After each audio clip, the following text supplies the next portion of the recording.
Tobulėjant technologijoms vis daugiau nusikaltimų išaiškinama jų pagalba. Net atsitiktiniai Google žemėlapiai yra padėję išspręsti ne vieną bylą, apie ką pamaniau šiandien ir būtų įdomu padaryti epizodą. –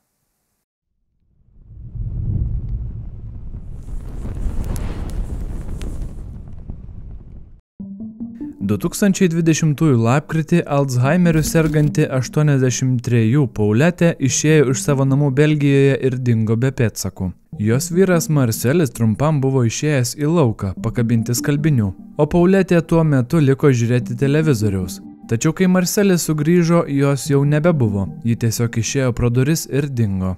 Nepaisant valandas trukusių paieškų su kaimynais ir tarnybiniais šunimis, jos niekur niekas nerado. Taip prabėgo 2 metai.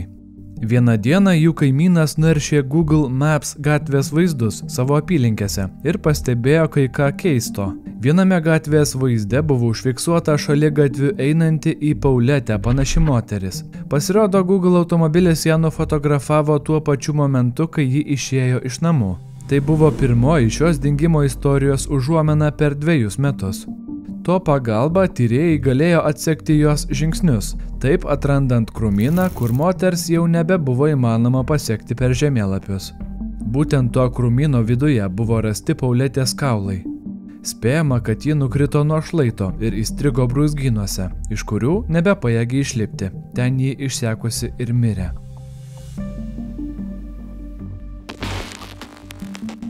2023 mažame Tahueco kaimelyje Ispanijoje buvo pagaliau užversta šiurpios žmogžudystės byla, kurią taip pat padėjo išaiškinti Google Street View vaizdai. Kadaise dingus Kuboje gimusiam vyrui, jo šeima staiga pradėjo gauti keistas žinutes, kuriuose buvo pranešama, kad jis esą išvyko iš Ispanijos ir išmetė telefoną. Artimieji tuo nepatikėjo ir apie dingimą pranešė policijai, tačiau jiems dėl įkalčių stokos šį atvejį tirti buvo sudėtinga. Visgi netikėtai vartant gatvės atvaizdus kažkas pastebėjo įtartiną vaizdą viename skersgatvėje netoli kaimo kapinių, kur žmogus krauna kūno formos ryšulį į automobilio bagažinę. Nuotrauka buvo padaryta visiškai atsitiktinai, kai pro šalį važiavo Google automobilis. Pareigūnai atsekė, kur buvo išgabentas kūnas. Šalia kapinių buvo rasti sukapoti dingusio vyro palaikai.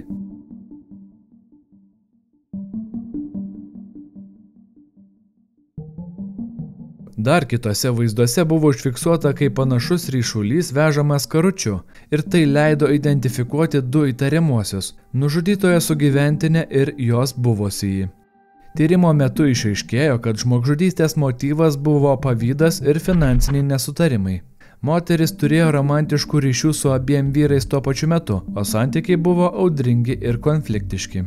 Abu kaltinamieji buvo suimti ir nuteisti dėl tyčinio nužudimo. Nors Google Street View vaizdai nebuvo vieninteliai įrodymai, jie teismui patvirtino kitus faktinius duomenis. 2002-aisiais Sicilijos mafijos grupuotės Stida narys Gioacchino Gamino pabėgo iš Romos kalėjimo.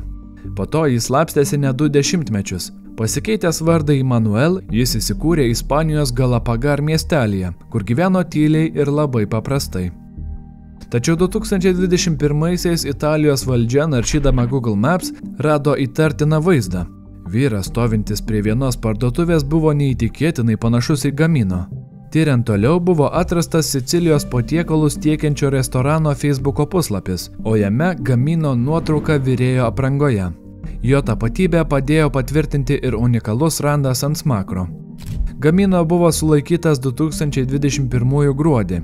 Jis tuomet pareiškė, kaip jūs mane suradote, aš net savo šeimai neskambinau 10 metų. Tačiau net ir tyliai slapstydamasis jis neišvengė visą matančios Google akies.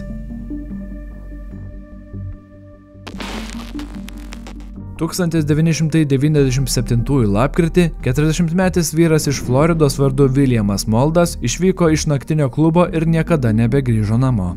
Paskutinis kontaktas su juo buvo telefonu, kai šis apie 9:30 vakare skambino savo merginai ir sakė, kad greitai bus namuose, tačiau dingo be žinios.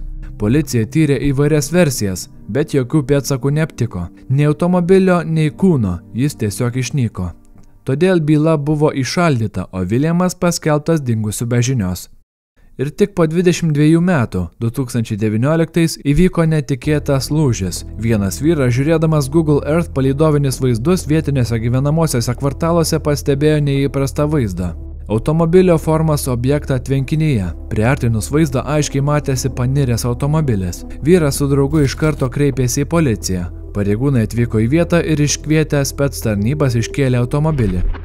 Tai buvo tas pats 94-ųjų Saturn SL automobilis, priklausęs Williamui Moldui. Jo viduje buvo ir jo griaučiai. Manoma, kad vyras tą vakarą nesuvaldė automobilio ir įvažiavo į tvenkinį, kur šis iškart paskendo. Tuo metu toje vietoje dar nebuvo pastatytas gyvenamasis rajonas. Keisčiausia tai, kad automobilis buvo matomas Google Earth vaizduose nuo 2007-ųjų, bet niekas jo nepastebėjo daugiau nei 10 metį.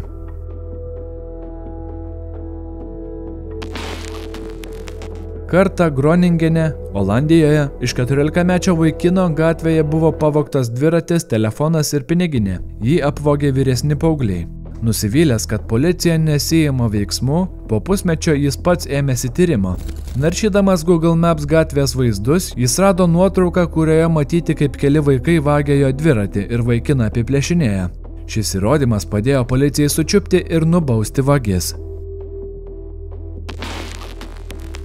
2008 Šveicarijos policija tirdama narkotikų tinklą netikėtai aptiko milžinišką marihuanos plantaciją, naudodamasi Google Earth palydovinėmis nuotraukomis. Benaršydami policininkai tarp kukurūzų laukų pastebėjo įtartinai žalią plotą. Priartinę vaizdą pareigūnai suvokė, kad tai ne kukurūzai, o beveik 2 akrai marihuanos. Toks atradimas iš palydovo tapo esminiu įrodymu didžiuliame tyrime. Jo metu suimta 16 žmonių, konfiskuota 1,2 tonos hašišo ir marihuanos, taip pat grynųjų pinigų ir vertingų daiktų už maždaug 600 000 eurų. Pareigūnai nustatė, kad gauja nuo 2004 iki 2008 pardavė net iki 7 tonų narkotinių medžiagų. Per metus jie uždirbdavo nuo 2 iki 7 milijonų eurų. Didžiojoje Britanijoje Oksforde buvo išaiškintas neįtikėtinas vagysčių atvejis. Vienas vyras buvo pagautas pavogęs daugiau nei 500 dviračių. Viskas prasidėjo nuo to, kad Google Earth palydovinėse vaizduose buvo pastebėtas įtartinai didelis objektas, lyg koks šiukšlynas, neaiškios sudėties. Priartinus paaiškėjo, kad tai milžiniška dviračių krūva, tokia didelė, kad ją buvo galima pamatyti net iš kosmoso. Tai paskatino vietinę policiją atlikti tyrimą, kuris ir atvedė prie nusikaltėlio. Vagystės vyko metų metus ir galiausiai viską pabaigė tik netyčinis liudininkas – palydovas. 2008 vasarą 34 metų 2 vaikų mama Nancy Cooper išėjo pabėgioti iš savo namų Šiaurės Karolinoje. Moteris daugiau niekada nebegrįžo. Po kelių dienų jos kūnas buvo rastas už 5 kilometrų, nebaigtame statyti gyvenamajame kvartale. Nuo pat pradžių pagrindiniu įtariamuoju tapo jos vyras, Bredas. Jis tvirtino, kad tą rytą buvo namuose su vaikais, bet tyrėjai tuo abejojo. Forenzinė analizė atskleidė faktus, kurių jis negalėjo paaiškinti. Bredo nešiojamajame kompiuteryje buvo rasta Google Maps palydovinių vaizdų paieška, tiksli vieta, kur vėliau buvo rastas Nancy kūnas. Ta vieta vyras buvo atsivertęs dieną prieš žmonos dingimą.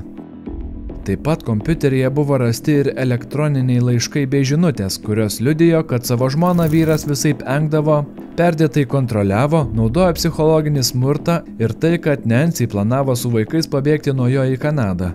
2011 Bredas Cooperis buvo nuteistas kalėti iki gyvos galvos už 1 laipsnio žmogžudystę. Tačiau 2013 nuosprendis buvo panaikintas dėl teismo proceso klaidų. Po metų, siekdamas išvengti naujo teismo, jis pripažino kaltę dėl 2 laipsnio žmogžudystės ir gavo nuo 12 iki 15 metų laisvės atėmimo bausmę. Sutuoktinių dukros buvo perduotos globoti nužudytosios seseriai dvyniai.